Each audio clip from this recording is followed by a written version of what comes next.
Welcome, ladies and gentlemen, to another episode of Rise Urban Nation. I got a special guest in the building. And no, it's not Sebastian Telfair. It's the other great Sebastian Sanders. How are you doing this morning? Man, I'm doing great. Thank you so much for allowing me to be on your platform. Very excited to be here. Man, no, we honored to have you, brother. You doing a lot of things out here. You doing some public speaking. You starting nonprofits. You teaching people Yes, sir. financial literacy. That's a big deal. But before I jump into all of that, for the people who don't know who you are, tell them, who is Sebastian Sanders? I know that's a deep question, but you can go wherever you Yeah. want to go with that answer. Yeah. Man, thank you. My name is Sebastian Sanders. I'm 25 years old. I'm an international nonprofit executive. I founded Sanders Hand in 2017 and founded Sanders Hand Ghana in 2021. In addition to that, I'm a youth motivational speaker, a nonprofit consultant, and an author of the Art of Giving series. And so for me, my everything that I do is centered around business and community. How can I cultivate the two? And so since I was a sophomore in college, I've been on this path to changing my community, but changing my community and providing people with the opportunities and the resources to increase their income. Where we come from as African Americans, I think we often look at poverty, we look at crime, we look at a lack of resources, but we never tend to really go to the root of the problem. The root is the lack of financial circulation. And so for me, my biggest thing is with that lack of financial circulation is how can I empower not only the kids but the parents as well to go out and obtain a higher income. When people tend to make more money, they tend to have a better quality of living. So that's what we do at the Sanders Hand. And that's what really all of my businesses have been centered around, from real estate to community development to the business development side of the classroom. It's all about providing our people with the opportunity to increase their income while decreasing the poverty level for minorities. And, I've been doing this for the last 5 years. I feel like I've been doing it for a long time, but I honestly feel like God has placed me in a position to where I'm just now seeing, myself in my prime. And so I'm very excited to see what the next few years of my life looks like as I continue on this journey of changing the world. Yeah, that's amazing. I mean, you done more at the age of 25 than most people have done in their whole entire lifetime. So congrats to you, sir. And I hope that you keep growing. Well, no, I'm not going to say I hope. I know you're going to keep growing, and we hope to keep highlighting you as you keep growing in your journey. What you've taken on is just a big feat and a big tall task, because, as we look at the situations for minorities all across the globe, we're usually last. And when it comes to, Yeah. financial literacy, income, and there's a lot of systems that don't support the structure of the leveling up of the Black community, per Yeah. se. Um, how have you overcome those challenges? Not just in the aspect of that, but also helping to grow the mindset of the community itself. Because I think we have, for lack of a better word, some stinking thinking when it comes to how we Yeah. how we do our finances.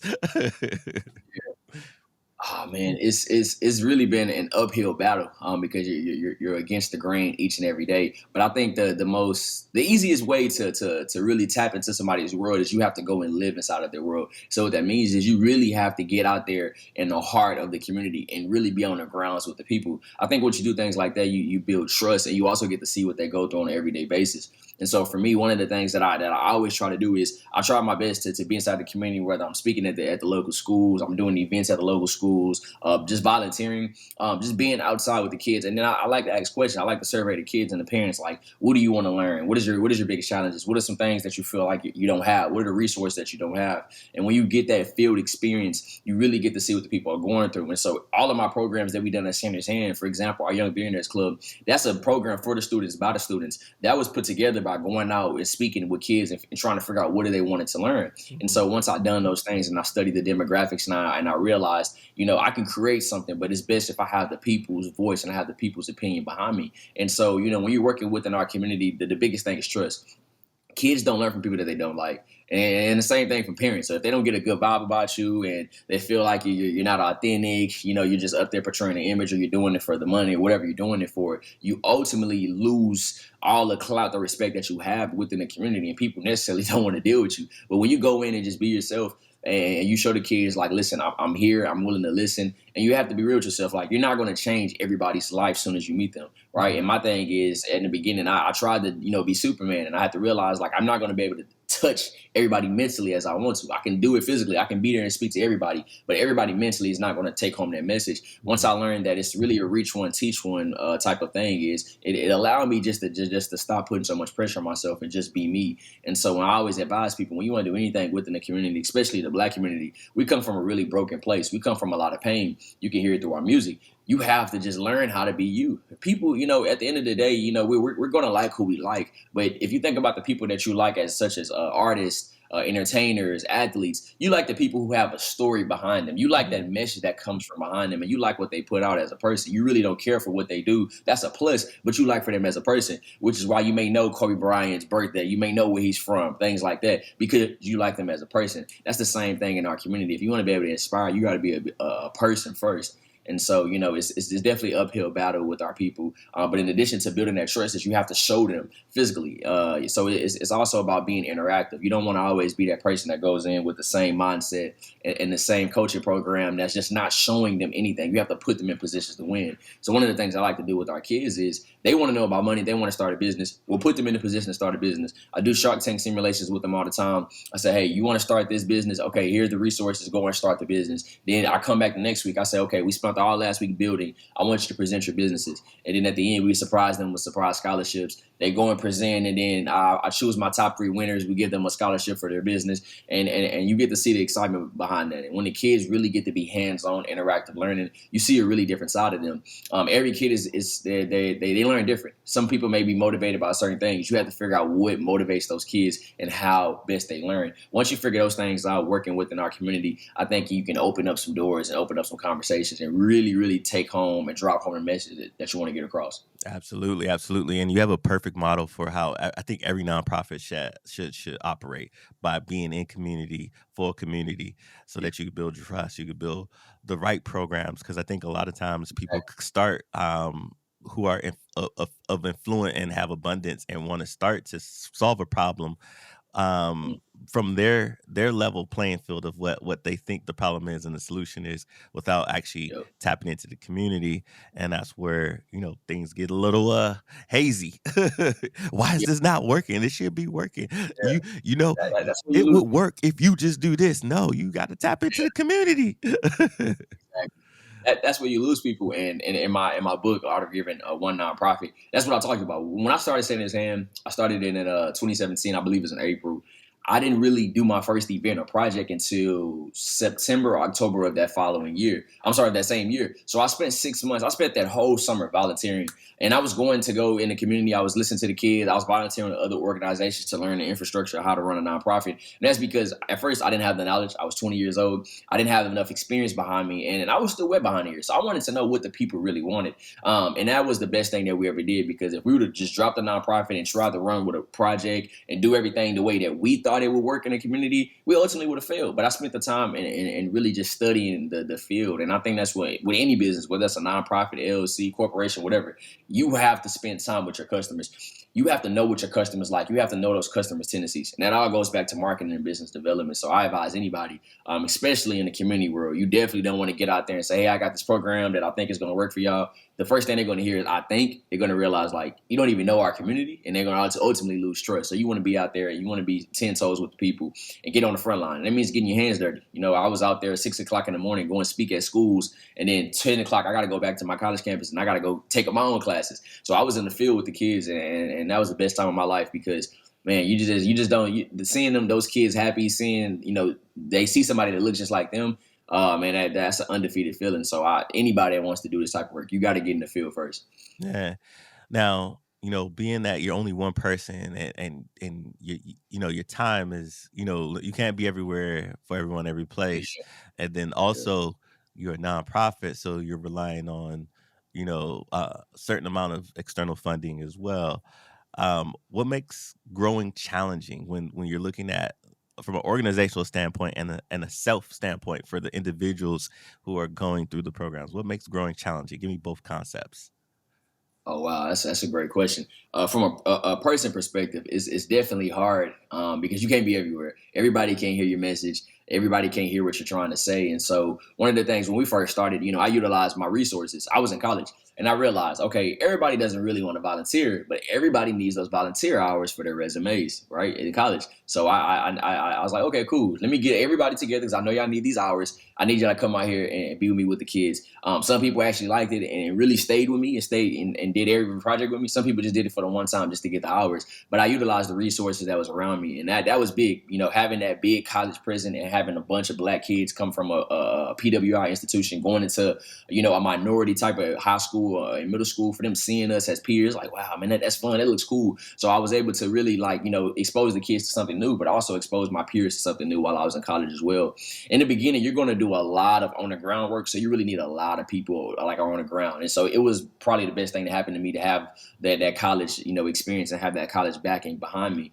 But as we tended to grow and my personal life started to grow, my career and things like that, I graduated, went into my corporate career. I started to venture off into different developments. I realized, I wasn't going to have as much time as I would. And then my team that started with me when we first started, everybody was in college. They graduated and went into their careers as well. So I realized, and then also the world changed. I graduated in 2019, pandemic here right around early 2020. The world changed. You started to realize that you may have to do a lot of digital learning. A lot of things have to be virtual. So I also tried to get ahead of the game and said, okay, we got to produce as much content as we can, because as I started to travel and spend time with the kids, I noticed a lot of kids are learning strictly from YouTube, strictly from their phones.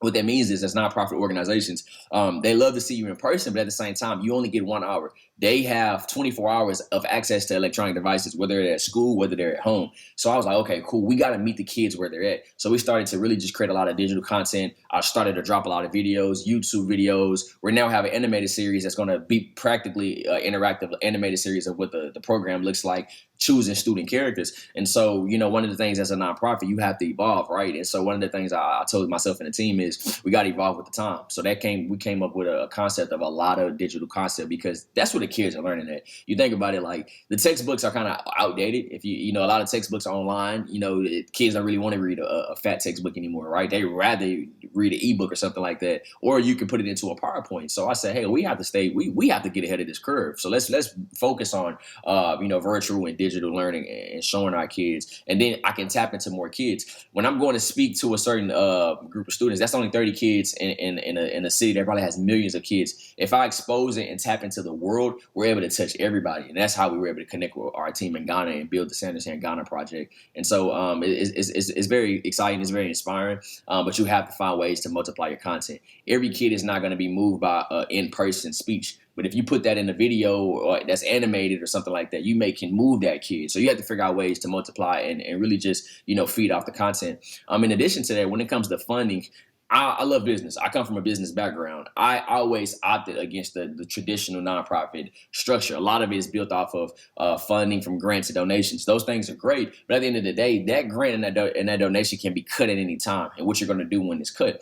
And so, for example, I love the DARE program, because when I was in school, I think we had the DARE program. I can't really remember, but now you see them panhandling outside of stores. And it's like, wow, and you get to talking to the people, and it was like, yeah, we lost the funding, so now we're outside of stores. We're just trying to get some funding. And you're like, wow, what if I just chose a different type of business structure? Maybe I would have sold programs. So the thing is, like, a for-profit business has a product or a service. What makes a nonprofit ineligible to create their own product or services? So that's where I came in, and I kind of changed the structure of what a nonprofit looks like. We're a nonprofit, but we have a for-profit business strategy. By doing so, I was able to keep us afloat, whether that's selling merchandise as in t-shirts, I'm selling our products, I'm selling our programs, I'm selling our books and things of that nature. And I've always wanted to create a strategy where annually we rely on more of products and services to make us money more than grants, because any given day that grant can be cut, or the person that that's the manager of the grants can move on to a different position. Then you have to start all the way over. And so there's so many things that go with it as a nonprofit, but you have to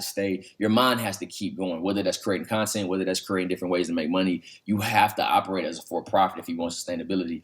90% of nonprofits fail within the first year, and that's all because of funding. And that's because everybody goes into it saying, we need grants, we need grants. I honestly didn't get my first grant until maybe 2 years in. And it was only a small grant at that. And so, I didn't wait 2 years to get that funding. I said, we're going to figure this out. T-shirts, right? Let's go network, things like that. So we were able to do so many different things as a nonprofit organization, and that's because of the blessing of me having that business background and being exposed to business as a kid. I love that. I always tell nonprofits, like, look, you nonprofits are a business too. You should treat it as a business. There has to be Exactly. revenue generated, and your only revenue generation, if it's grants, then you in trouble. Like you have to have, It's true. a couple of different forms of income, and I think people forget that. And the best nonprofits that do it well treat their nonprofit like a business, right? They have different streams of income flowing through there. They have their everyday residual income from products or services. They have some grants. They even if they real good, they have annuities, which they have money already in the bank from a donation, and they're just spending the Yeah, interest off that for certain things. And yeah, so that got that flow got coming in if they really good. exactly, So exactly. so I love that you said that. I want to go back to something that you said in reference to like how you do the structure, like a Shark Tank for kids and so forth.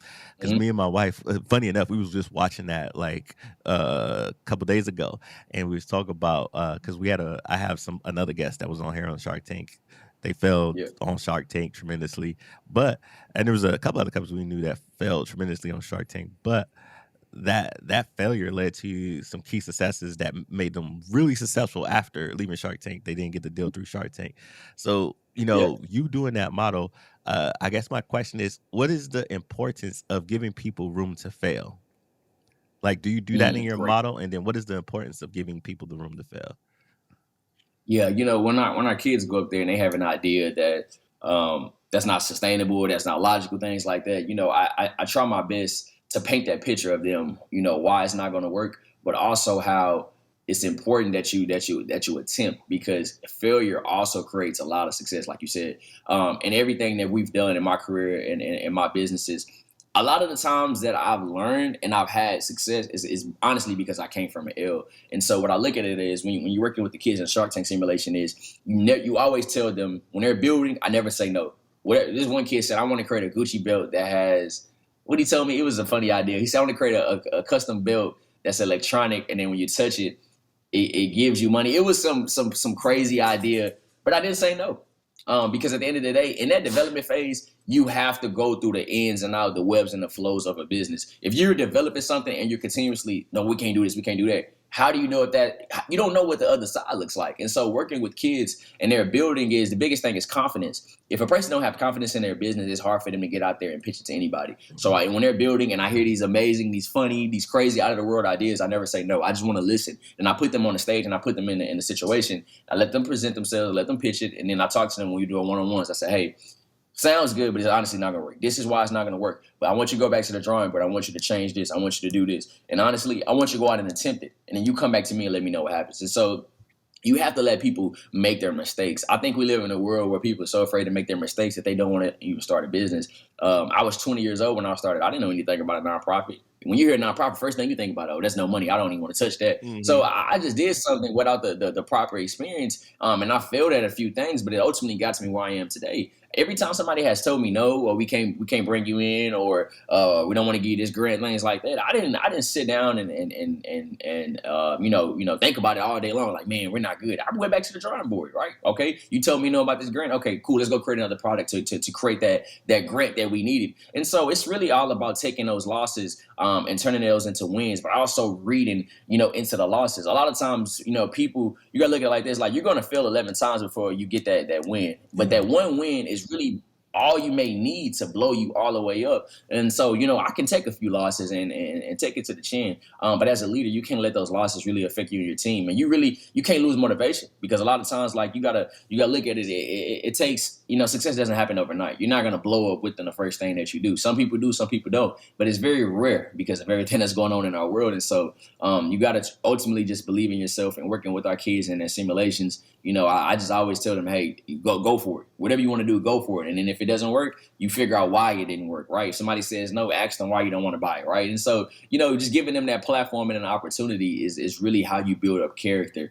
If we live in a world where there's all types of wins, there's no way we'll actually structure or live in a world that makes sense if everybody's winning. So sometimes we really need those losses. Every loss that I've taken has taught me a lot, whether that's in my personal life, business, whatever it is. Those losses have made me a better person. The biggest thing about a loss is you can't take it again if you don't learn from it.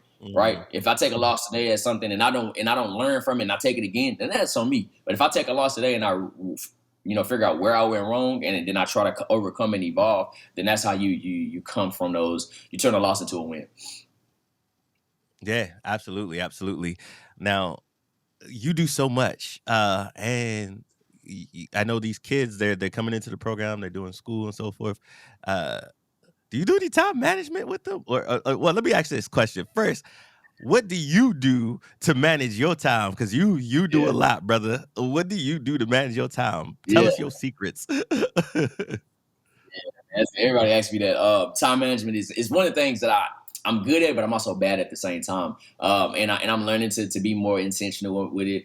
Biggest thing is self care. So regardless of what I got going on, I got to take care of self. That's a haircut. That's me going, go play basketball. That's me going on a walk. That's me traveling and experiencing something new. Going to eat at a nice restaurant. Spending time with my parents. I love to spend time with my parents and go see them and things like that. So regardless of what I got going on, I'm going to attend to my self care. And I think it's important as a leader and as a person that's an executor and that's a go-getter, you have to take away from the business. You have to step back, step outside of it, and work on self and invest in the self. You can't take care of the world if you don't take care of self. And so for me, I try my best to stay balanced, whether that's on a weekend, even during a weekday. Like it's certain days where I come home and I'm not doing anything. I'm gonna play the game. I'm gonna chill. I'm gonna order something. I'm gonna cook. I'm gonna be to myself and just take some time away because you need that time to reset. So it's important. But I also look at it like this too.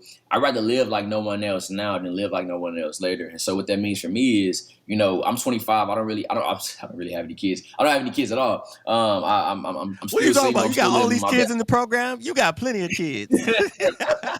And so I necessarily don't have anything that's like tying me all the way down. And so what I tell myself is if I can go hard at what I want to do and chase my dreams now, it's going to pay off in the next 5 to 10 years. And so that's kind of the motto that I live by. So each and every day I wake up, some days you be tired, but some days I feel like, man, I gotta go do it. I gotta go get it because I got a lot of energy right now. It's gonna come to a point in time where the energy gonna slow down, and the wife is gonna come, kids is gonna come. You can't go out and do X, Y, and Z. But if I got everything around me now to do so, I try my best to execute. But I'm big on self care. I'm big on self care, man. I try my best to, take some time away. I'm traveling next week, but actually for the next 2 weeks I'll be traveling. When I get back, I think Halloween weekend, I'm probably gonna schedule a massage and go get a facial or something like that. Go eat at a restaurant I haven't ate at. Man, I try my best to take some time away and do things by myself. A lot of times we think self care is going to go do it with somebody else. Nope, I'd rather sit by myself, think idle to myself, and just take that time to really love self. Because if you don't love self, you can't love anybody else. And so I'm Mm. big on that, but I'm also trying to get better at it. It's times where I don't text people back. Somebody may call me and say, "Hey, I haven't heard from you in a week or so." So I'm trying my best to manage through all the communications because everybody's blowing up your phone, man. So I'm trying my best to get through that, and that's an uphill battle. But time management is key, and that's one of the things that working with our kids is. I try my best to tell them like, "Hey, it's cool to do all this, but you got to have a social life and you got to have a life that's balanced because you need both. You need that social Mhm. aspect in order to be a good business person.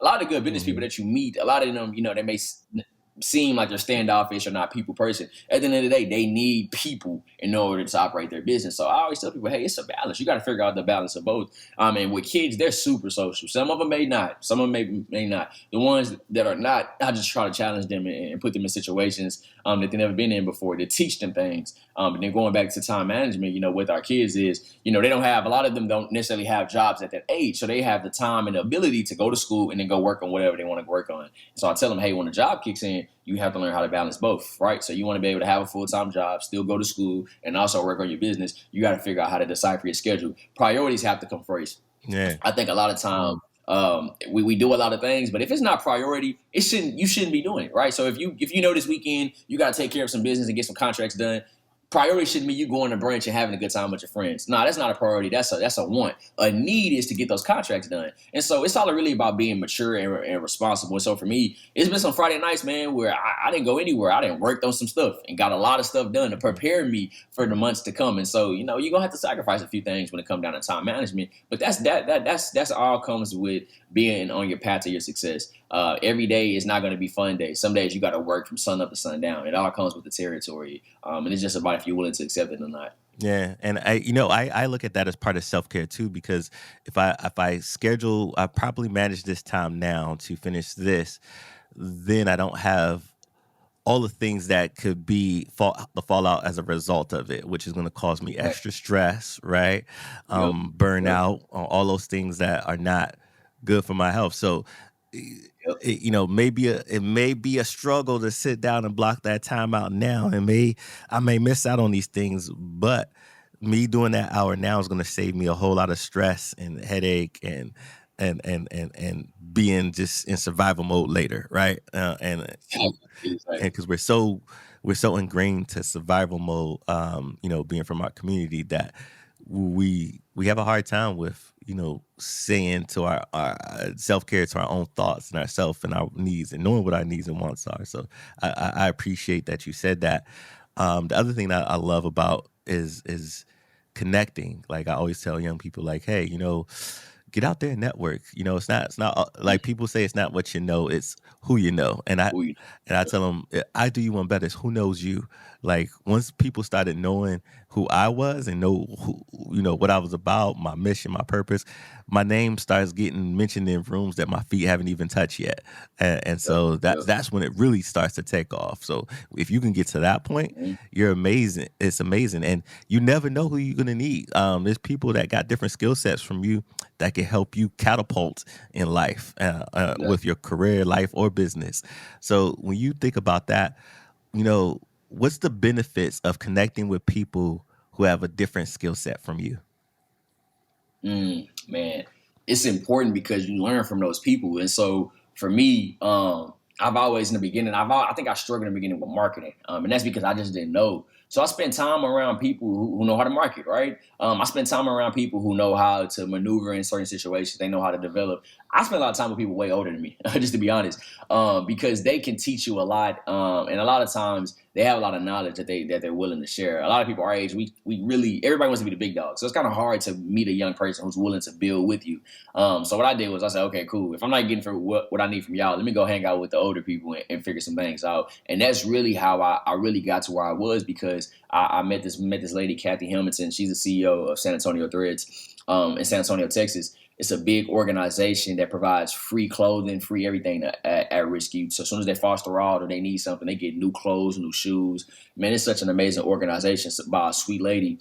And I met her because I donated, which is crazy. That's why I always tell people, like, sometimes as an organization, you really have to donate because you don't know who you're donating to. So my first project was I got like a bunch of clothes and diapers and things together to take to a foster center. She wasn't there at the time, and I think she was the director. But I think they told me, hey, she's coming back maybe next week. Do you want to meet her? I was like, yeah, of course. Met this lady. She ended up transitioning, creating her own organization, and now she's doing really big things around Texas, around at-risk youth. But just being with her, she just showed me so many things. She introduced me to people, allowed me to be at her events, and just allowed me to learn and grow. And I met so many people strictly from a conversation and having a relationship with her that have helped me build my organization. So it's important being around people that you don't know, and that's how you get out of your shell. If I'm around my homies all day, I'm gonna have fun. I'm gonna have a great time, but I'm not necessarily stimulating my mind. Let me go into these networking events and meet people and figure out who's who. And that's me. When I go into a room full of people, I'm looking at the influence. Who's the most influential in here? Who has the most power? Who has the resources? And let me connect with those people, right? And that's really how I built our organizations, strictly off of network and knowing the right people. Mhm. When everything went to the pandemic, you have to go through emails and LinkedIn and social media. You got to figure out how to tap into those. But it's all about networking, right? And so we're actually about to join the Houston Chamber of Commerce.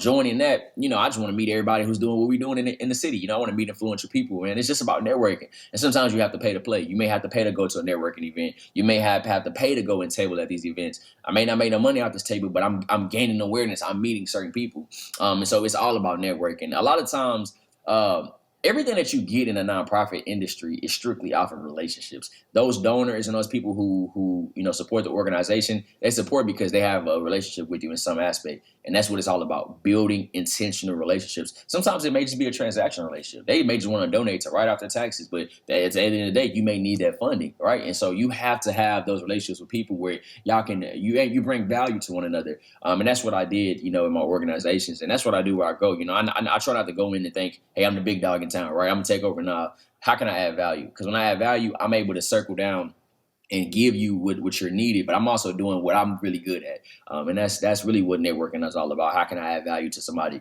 You may not buy something from me, I may not buy something for you, but we may work together and we may create something, and that may extend and bring me a whole new audience, and I may gain 100 something new followers, and that's 100 new customers. So now I got 100 new potential buyers versus just one. It's really all about the value of adding value. Yeah, I love that. I love that. Um, who should I start following to grow my mindset like you have that you see out there in the field, like whether it be on YouTube, Instagram, Twitter? Who should I start to follow to grow my mindset like you have? Oh man, good question. Honestly, social media wise, I don't really follow too many like big time celebs or big time entrepreneurs. Like I don't know. The social media thing is more of a facade. So I really follow like a lot of like people like myself, people who are also building and developing. I also follow a lot of people that surround me because that's how I stay influenced. That's how I know how to like choose topics in order to create videos. So it's more of a content thing for me by following certain people. The big dogs I really never follow because a lot of the stuff is just is to me it just comes off as more of a marketing play. So I try to follow people who gives me more of a motivation. But on YouTube is where I follow a lot of people who give me a lot of good game. I love Anton Daniels. I think he's a guy at Detroit. He speaks a lot about financial literacy, black businesses, things like that. Super smart dude. I love his videos. Controversial as he is, I love Charleston White videos when he talks about the community and the kids and black culture. He speaks a lot of outside of the other stuff that he says. When he does real interviews and you ask him real questions, he speaks a lot of like good things into the community. So I love listening to him talk. I love the Breakfast Club when they have certain people on. It's all about who they have. So I pick up certain things. I love 50 Cent. So I'm a big 50 fan. I like ET. I like Eric Thomas. I YouTube a lot of his videos just to get inspiration. Mhm. Les Brown is good. Yeah. Gary Vee is good as well if you want to do social media building. I like Gary Vee at times. Grant Cardone when it comes to real estate, but there's also a guy here in Houston, Texas, named Chris Senegal who has a few blocks. He's doing a lot of really big community development, so I love listening to him talk. Local politicians as well. On Yeah. LinkedIn, I love following people. I just want to know what's going on, right? Being in nowhere. But me, I try to follow any and everybody because I've learned stuff from people who have 300 followers versus a person that may have 10,000. So for me, it's really just about exposing myself to any and everybody, but also reading too. And so right now, I'm reading The Alchemist. I just finished. What did I read? I read the 50 Cent book, Hustle Harder, Hustle Smarter. Oh, I heard that book Right now, was I'm reading, really good. and it's a great book. I'm a big 50 fan. I've been a 50 fan since I was a kid. So anything he puts out, I love. The book was great because it took you a deeper into his mind, into his businesses, and it taught me some things that I didn't know. So I really enjoyed the book. But The Alchemist is a powerful book, and I think every young person chasing their dream should read it. I just read part one. I'm about to start part two, but it's one of those books that makes you think so deep into your life, Mhm. and I love it. So I'm reading that right now. As far as like spiritual, TD Jakes, I think he's passing off to his daughter, so I'm going to start picking up on her. Joel Osteen is a person I like to listen to, and then gospel music. There's a few songs that I always forget their name, but it's I think it's the group. I think they're from overseas. I think it's Ocean Hill Song. I'm Mhm. sorry, Hillsong Church. I like them. I like Todd Galbert. I like it's another guy. He has a song "You Deserve It." I think it's JJ Harrison. Man, It's another guy. He has a song called "By Your Grace." I wake up to it every morning. It plays on my Alexa. I So, love it. in addition to all the rap music I listen to, I also listen to some stuff that empowers me as well. Yeah, yeah. You listen to some people that I listen to, but you gave me some new ones in there that I'm about to add to my list. So with all For that sure, reading and stuff that you got going on, what are you currently learning? man. I'm just learning that you got to keep chasing your dream, and everything that happens is for a reason. So The Alchemist is really, and I'm not super deep into it, but it's really about a guy. They told him that he had some type of treasure at the mountains or something like that, right? And so he's chasing it, right? So he was a shepherd at first. He used to herd the sheep. He let that go. He's chasing. He's going to these different cities. He's learning different things. He's taking some L's along the way, and this really takes me back to me and my story because I feel like on this journey, I'm chasing so many different things, and I go through so many different phases of life. But it's all about at the end of the day, you go through all of that to get to that level. And Mm, so I love the book because it really hits home for me because 2 years ago I moved out of my hometown, college graduate, got this big offer to go to Oklahoma City, and I'll never forget. At first I was nervous, I was scared, but when I got there, I feel like it was everything that was meant for me, and I never forget. When I first got there, I met this one of my mentors, and he told me, he said, "Hey, Oklahoma was built off of nothing. People came here and they said, hey, we got this open land. Y'all come here tomorrow and y'all claim it. This is yours." And that's how Oklahoma was built. And everybody that got there, whether it was poor or rich, they got to claim their land. And he said, God brought you here. Not saying you came from nothing, but he brought you here with literally nothing but a dream to build something. And ever since he told me that day, I was like, okay, and I started looking at Oklahoma different. And Oklahoma really just changed my life. It helped me grow as a man. And so since then, I feel like I've been on this journey of chasing things, and you may have to sacrifice some things in life. You may lose some things in life. You may lose some mhm, people, not to death or anything, but you may just lose people that's around you because you're evolving and growing. But it's all about it's all about building your dream and chasing it. And so The Alchemist, it really is one of those things.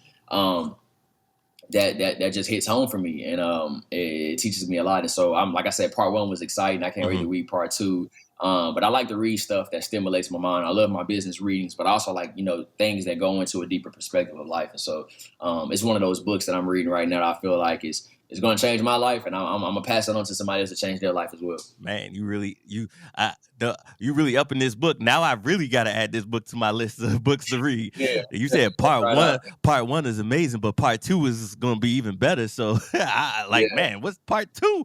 So with yeah, that in most mind, definitely. what's keeping you from taking the next step in what you want to do now for part two? Mm. Right now, it's really about building systems. So I read Atomic Habits. Yeah, I read Atomic Habits last year, and it's really about building systems. And so at times you can be so busy if you don't have a system that's efficient. Where you wake up at a certain time, you read at a certain time, you do things. That can really, I wouldn't say it holds you back, but it delays certain things. And so for me, I'm working on perfecting and building the right system. And so that, I think that's what holds me back from getting certain things accomplished in life. And also it holds you back from all types of things, right? And so me, I'm just trying to build a perfect system in my life that's efficient and that works with everything that I have going on. And so that's really just the only thing that I feel like that essentially holds me back. I think I have the motivation, I have the drive. God has given me everything that's around me. It's just about building a system. Everybody has something that they're flawed at. And for me, Hmm. the more transparent I am with myself and with my people, the more I'm able to address it. So me, like I tell people, I say, hey, I'm good at everything, but there's certain things I know I'm not good at. And so I know one of the things I'm not good at. I know what it is. I want to address it. And I want to grow from it. So that's me. I try myself to be honest with myself and keep it real with myself. Because at the end of the day, if I can't be real with self, I can't be real with nobody else. Yeah, and you strike me as somebody who has a lot of confidence, and sometimes people may conceive that wrong as cockiness. When you look at those two Yeah. words, what's the difference between confidence and cockiness to you? Man. I think cockiness is like, let me put it in perspective. Like cockiness is like a Kanye. Confidence is more of a Kobe. Hmm. Um, Kobe had that ultimate confidence where he believed in himself to the best of his ability, even when he wasn't all that good. If you remember Kobe, his first 2 years, he really was on a bench. He shot some air balls and things like that, but the dude kept going. Most people that get in the NBA back in that era, you shoot some air balls, you ride on the bench, your career phases out, right? uh Kanye is I kind of put him in perspective of a guy that's super cocky. Even before he blew up, when I was watching the documentary, the guy was just super cocky, rightfully so, because he was ultimately talented. And so I think the cockiness is more so of a persona that you build up, Hmm. that you're trying to portray. That confidence, you can wear confidence without saying a word.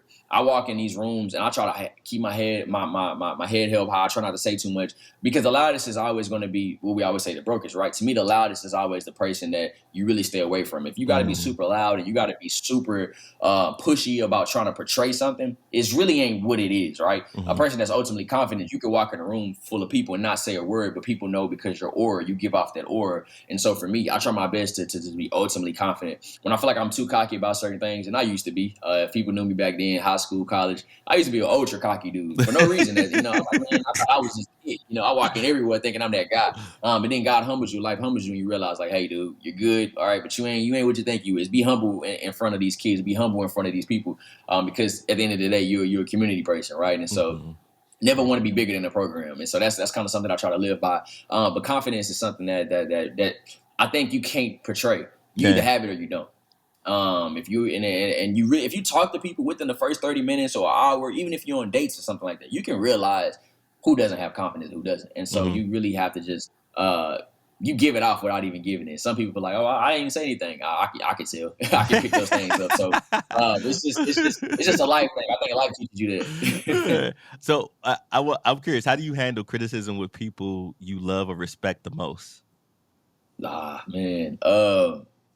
The people that you love the most, it's gonna sting a little bit. They criticize you or something, but at the end of the day, as long as you know deep down inside what it comes from. Like for example, my aunt and my dad. So of course they're older than me, right? So they may not understand everything. So they didn't understand the name that I had, the nonprofit Don, right? And so they Uh-huh. didn't understand it. They looking at it like what Don is usually associated with this like mafia things like that. And so I said, hey, it's not nothing malicious, anything like that. It's a play on words, but it's also you got to realize in this world today, it's all about creating headlines and being catchy. I Mhm. gotta have something that people are willing to roll off their tongue and willing to say in today's world because that's what's getting out there. That's what's building engagement. That's what's getting you the big numbers. And so for me, I created. I think Adon is a person that's to take care of their family. If you look at Mm. Godfather, I had to watch Godfather in business classes. The Don was the guy that head of the family that was taking care of everybody. Everybody rolled up to the Don, and so I look at it like this: when it comes down to nonprofit, I feel like I built a culture and then built an engagement and I built an audience based off of me taking care of my community. So I label myself as that. But it's also I know at the end of the day it's a marketing thing. It's a play on words and it's exciting and it's sketchy because when you hear it, it's like what does that mean? And so you want to ask more questions, right? You think about E.T., the hip hop preacher. You like what does that mean?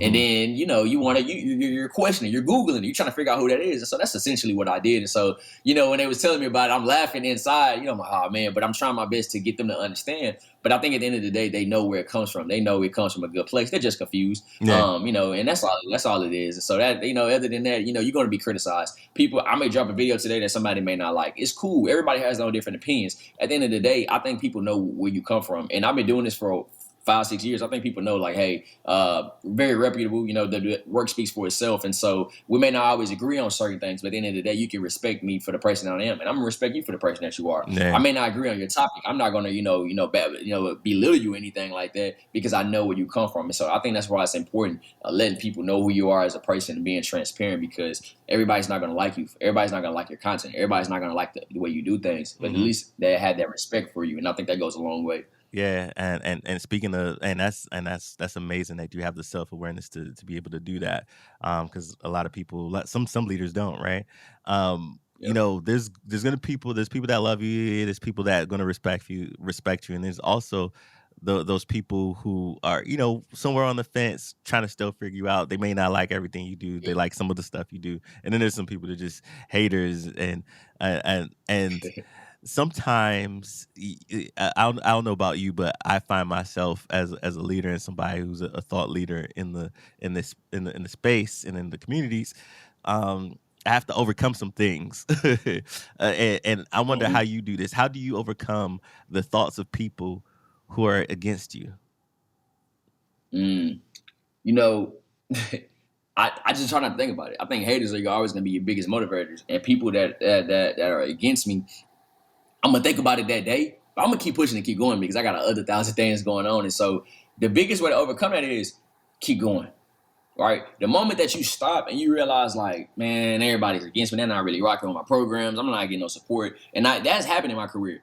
But I noticed when it happened, I didn't stop. I kept going. Now, if I would have stopped, I would have gave everybody what they wanted.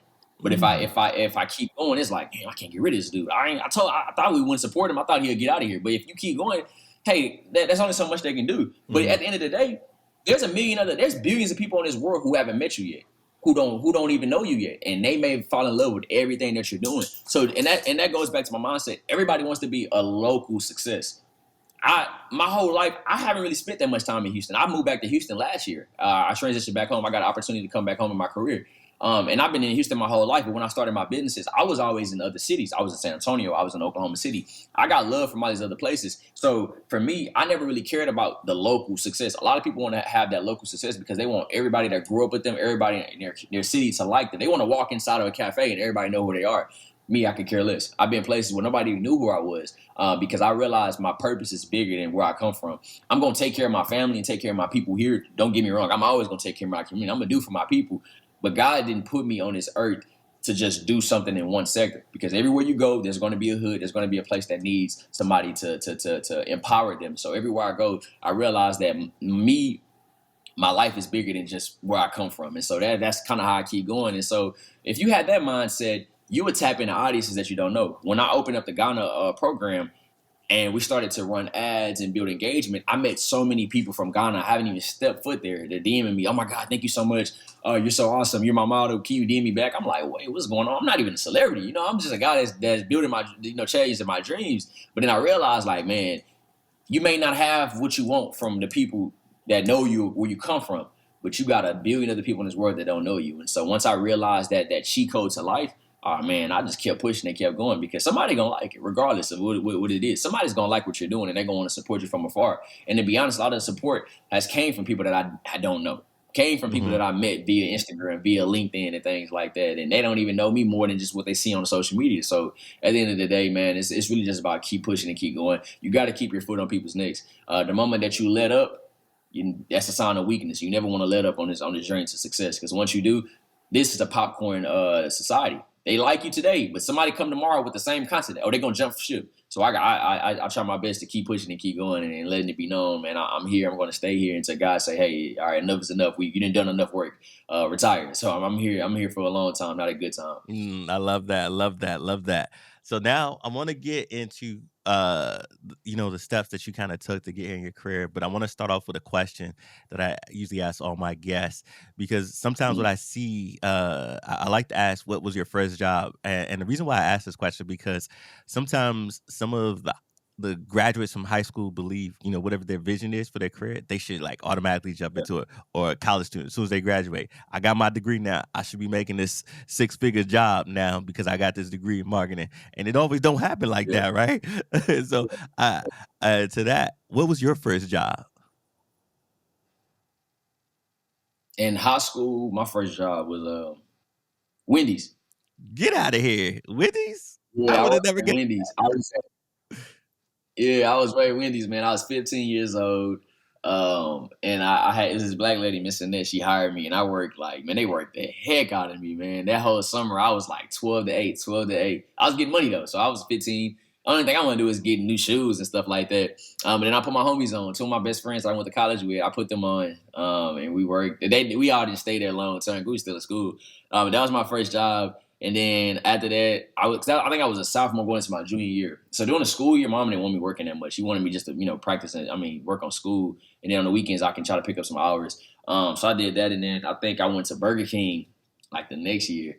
Because back then it was cool to work at these places. Now yeah. nowadays, these kids don't even want to place over there at no fast food. But So it was funny. And so then I went from there to the Burger King, and then that was my senior year. I did that for like a few months, and I went to AMC. I went to the movies, and that was a cool job. I was because I was a senior. I'm about to graduate. I'm about to go to college. I'm feeling myself now. I got my ears pierced. I'm feeling. I'm driving. I'm thinking. I love the movies. This is the best job for me. I'm having a good time at the movies. And then I went to college. So I didn't work college until like my last year. I became a peer mentor on campus. And then I did that. I graduated, and then 2019, I got my big offer with PepsiCo. So I transitioned to my corporate career. I worked for PepsiCo my first year. I got moved to Oklahoma City, so I was a customer management associate, working in sales. And then I transitioned to be a sales manager. So I was a sales manager of a large format, a grocery store retails in Mhm. Oklahoma. So I was a big district manager up there in Oklahoma City. And then I transitioned last year to Frito Lay, which is PepsiCo, Frito Lay, same company, just different divisions. I moved to supply chain, so I kind of went the engineering route and started working in logistics and supply chain at Frito Lay. But yeah, those are all the jobs I've had, thus Nice. far, outside of my business ventures. Nice. So, Rise Urban Nation, if you're listening to this, see, these are all seeds that help plant like the hustle, the mindset, the business set, like comes from these small beginnings, and they plant Yeah. seeds. Whether you see it or not, I see it. And it's helped with the growth, the development, the success, the grind, the grit, because you need all that to get to those next levels. And sometimes a lot of people learn some of these little entities that they pick up along the way that help them be successful Mhm. later on in life. Um, when you look at the steps that you took to really catapult your career and business, what would you say were the key steps that really helped, like really catapult your career and business? Mhm. Always developing, so always willing to try something new. Hmm. That's helped me a lot. Because I pivoted so much. I tried so many different things. And I think that's helped me a lot. If I would have stayed doing the same thing that we did in 2017, I wouldn't even be here today. I wouldn't be able to grow my platforms. So definitely pivoting. The aspect of networking, the power of just sending out a message. You may not buy anything from me, but you may know my brand, and I may know your brand, and we may be able to create something. So the power of networking has really got me so far. But also too, the one thing I would say is being me.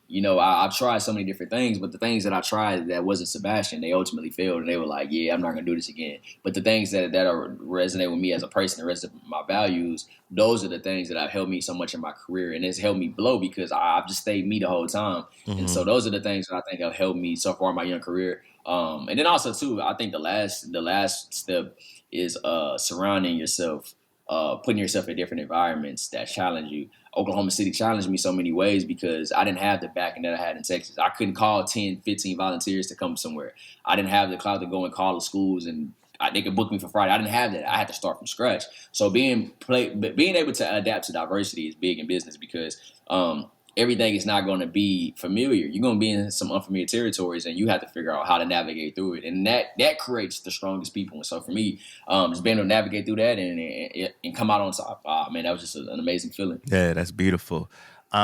What's one good lesson life has taught you? Life has taught me, life has taught me a lot of different things so far. But I think the biggest thing is um, just keep going. Hmm. No matter how hard it gets, no matter how tough it may seem, but just keep going. Because at the end of the day, there's light at the end of the tunnel, and if you just try and you attempt, I think God got the rest. Hmm. And so for me, I done had some letdowns. I done had some things that I feel like have hurting me internally, right? And so, but I kept going, I kept pushing, and that's really what my next book is about. I'm coming out with next year. It's kind of hip hop literature on life as a young black boy, and I'm taking stories from people that I've seen and worked with, and I'm putting it into perspective of kind of life. And so, life has taught me a lot about just keep going no matter how hard it gets. But life is about decisions. Whether I Hmm. make the decision to go left, the decision to go right, whatever decision you make, you really have to stand on it. And so, as a person who's always making decisions in business, when I make those personal decisions, life is going to teach you how to deal with them. And so, Hmm. it's all about choices. And then life is risky. Every day we wake up, we're risking our lives. But that's the beauty of it all. I can wake up today and say, you know what, I'm gonna go start a new business. It may work, it may not work, but it's all about taking that chance. And so that's really what life is about. Yeah. What's some advice you would give to somebody who's coming fresh out of college or fresh out of high school, and they hear this episode, they get inspired and they want to follow your career path and they want to go the exact route you did? What's some advice you would give to somebody? Great question. I love this question. The biggest advice I can give a person who's out there chasing it and then they're young, they're trying to figure things out is find out what makes you unique. Because they pay you to be you, but your uniqueness is going to sell yourself in these rooms. Is going to sell you in business. So find out that it factor that's inside of you. Find out why God put you on this earth. Once you figure that out and you figure out what your God given purpose, you take that and you run with it. God gave me a voice. I tried to be a rapper at one point in my life because I was like, man, I can speak. I've been speaking to people, and I realized like that's not the path. But the path is being a speaker. And so once I was able to figure that out, I took it and I ran with it, and it got me to where I am today. So take that it factor inside of you and you run with that because we ultimately try stuff that we see other people do. Somebody down the street is a good cook, so they're selling plates and then they made millions. Oh, let me go try to cook. Knowing you can't cook, but you're gonna try because you see somebody else do it. not. Go figure out what makes you you, because at Right. the end of the day, that's going to take you to newer heights. So any young person that's trying to chase their dreams, there's something that's inside of you, that's going to be your $1 billion get out. That's going to be your generational breaker. Whatever it is, figure out what it is, turn that into reality, and you run with that. Yeah, I have to tell the youth that as well. I tell like one of the things I say in my speeches is, "Do what you love what you do. Don't chase the money. Let the money chase you." And what I mean by that is when Exactly. you are working in your purpose and your passion, and you do that special thing you do, people will gladly pay for you to do that thing. Exactly. They may not even have a job resume thing built in their company, but they love it so much Yeah. they gonna create it or they gonna pay you to Exactly. come do whatever it is.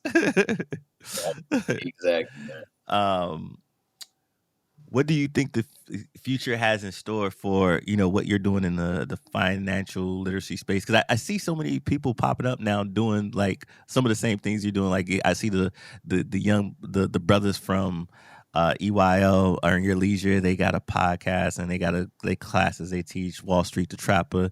Um, and there's other individuals popping up, kind of doing some of the same thing, trying to really increase businesses and financial literacy in the Mhm. Black community. So, what do you when you look Yeah. at the landscape of this industry that you're in? What does the future look like to you? What do you see in the future? Great question. The future is honestly, people gonna get tired of all these lectures, and I'm gonna just keep it real. I'm a person of action, so we have too many platforms. It's gonna come to a point where we're gonna have too many platforms preaching the same thing, and we need some doers and somebody that's actually putting our people in a position. The future, what we're doing is we're working on a huge project at Money Mondays. Money Mondays was something I created 2, 3 years ago when I first moved to Oklahoma, because I knew I was going to slow down on speaking. Probably, I knew I was going to have to figure out a new way to create content, and I was learning how to build my social media brand. So when I created this slogan, I really was just creating something as an extension of me. It kind of blew up, and people liked it so much where I was like, hold on, I think we're onto something. So I trademarked it. Finally got the trademark done this year. But we're working on a huge innovation. I don't want to give out too many details, but we're working on a platform that's going to take all of that knowledge, all of that experiences, and I'm gonna put you in a position, in a setting, when it comes down to tech, for you to go out and get the money for your businesses and be able to raise the funds. And so that's what the future looks like for us. Sanders Hand, we're going to continue doing our programs to continue operating. In the next 5 years, we plan to have a physical business school. Right now I have a community event center that I use and I host my business classes out of, that I call on one of my business partners.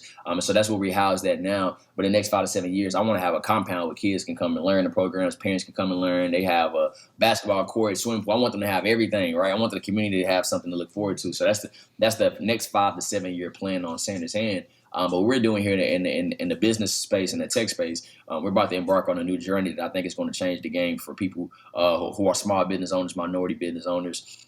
So I want everybody to stay on the lookout for, at the top of next year, when we make this huge announcement, we break the ice on this, because this is going to be something that's going to really shock the world. And I think this is something that's going to be the newest, biggest innovation. I think it's going to do a lot for people who's looking to take the literacy, take the business, but also get the funding. So Yeah, I'm very excited for that. man, I'm I can't wait excited to for get it that out. too. Yes, sir. Like, man, that's exciting. That's exciting news. So y'all make sure y'all stay tuned for that. Man, Sebastian Sanders, you have been like amazing this morning. I feel like me and you could talk for hours, but I don't Yes, sir. I don't know if I could do a Joe Rogan podcast and people listen all the way through. That Yeah, man can it's a speak for lot. hours. I don't got that Yeah. type of brand. So let's end it off like this. Like, you told us all the amazing things you're doing. Let us know, where can we find more information about this project, and any last words of wisdom for the people. Yeah, man, check it out. You can follow me on Instagram at Sebastian J Sanders. You can visit us on Instagram as well at SandersHand.org, at SandersHand Ghana. www.sandershand.org is our website. So check out our website, learn more about our programs. Send us an email to become a community partner. You can volunteer, you can donate. So please reach out if you definitely want to get tapped into the community space. You can visit me on LinkedIn at Sebastian Sanders as well. But definitely shoot me a DM. Let's set up a consultation. Let's get some things going. If you want to start a nonprofit, if you just want some career advice, business development advice, please, do so. Right now, the Money Mondays website will be released most likely next month. month. We're finalizing a few things, so the Money Mondays platform will be up. But if you hit my Instagram, you hit my link tree, you can access all of my videos, all of my content, things of that nature. So please reach out. Let's connect. You know, I'm always willing to build with somebody, whether you're starting or you already have something established. Man, we can do more when we come together. So definitely reach out. Let's put our minds together and see what we can do for the people. Yeah, let's do that. Rise Urban Nation, because you know when he rises, we rise. We all rise together. So let's rise this brother up. Don't worry if you're driving. I'm gonna get all the links and show notes from Sebastian before he leave. Sure. Well, I'll shoot you an email. We'll get all the links and we'll put it in the show notes so you Yeah, can get connected with him. Any last words of wisdom, yeah. Sebastian, for the people? uh, Whatever it is you want to do in life is doable. Don't look for change, be the change. Don't be the person that's riding in the neighborhood saying, "Man, I wish somebody would do something." Nah, you be that person. And when you be that person, watch you break generational curses and you build generational wealth and success. And keep doing you. And chasing your dreams. And at the end of the day, it's all going to pay off. You're gonna have some ups and downs, but if you keep pushing and keep going, God is at the end of the tunnel waiting on you.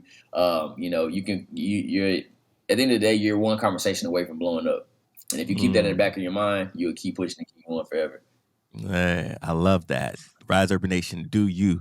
Don't look for change, be the change. Sebastian Sanders, we appreciate you coming on the show.